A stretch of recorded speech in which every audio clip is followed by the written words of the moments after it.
So, hi guys, we're gonna mag-i-story ako and gagawin natin yung collapsing tower. So guys, don't mind lang po yung mga arangaso dahil po maingay. So, let's go na po. So, ito pong story is about our life. Yung story po about sa kuya ko and sa pamilya namin. One time, piling ko maiyan na to, yes.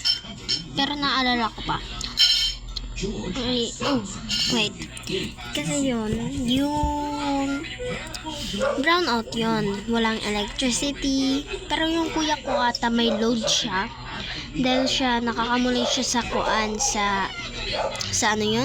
Sa ML, nakakamulay siya at andun siya sa kwarto namin.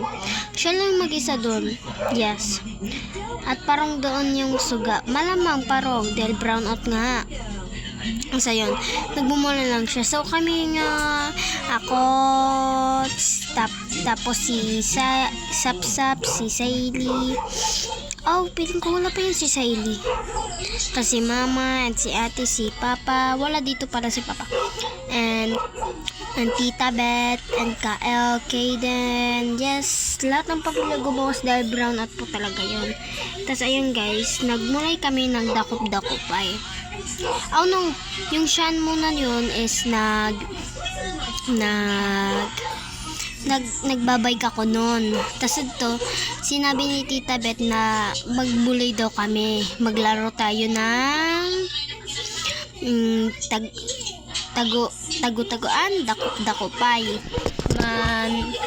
Like, hindi ko alam yung English niya, basta dakop-dakopay.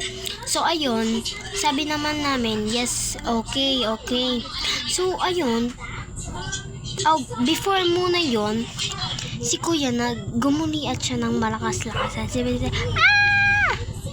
basta ka na lalaki yung kaguliat niya. Ayun, nagsabi siya na ganun. So, ayun, gumuliat siya talaga ng malakas-lakasan. So, si mama na-trauma, sabi niya, hala, na-trauma si mama, tapos ayun, sumakop si mama. Wala sumakop si mama. Si kuya yung lumalabas. Umiiyak siya. Sabi niya kay mama na meron daw siya nakita.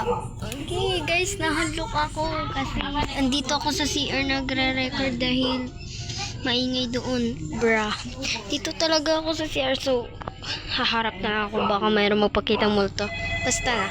So ayun, sabi niya nga, habang siya doon nag-ML, doon daw sa kwarto, yung atop namin, meron nagpakita nga white lady. Ayun, sabi niya talaga yun na meron talagang nagpakita. So ayun, wala ako yun ng kinaan. Sinabi lang yun sa akin. So ayun, habang ako kumukuan, nagsabi na yung tita ko nga, si Tita Beth nga magmulay na tayo. So ayun, si kuya bumulig na. So si kuya kasi yun is malaksi siya. Tapos ayun, pinark ko lang yung bike ko doon sa may baeran. Yung meron kami baeran doon sa portahan niya. So adto. So si kuya kasi yung nauurhe.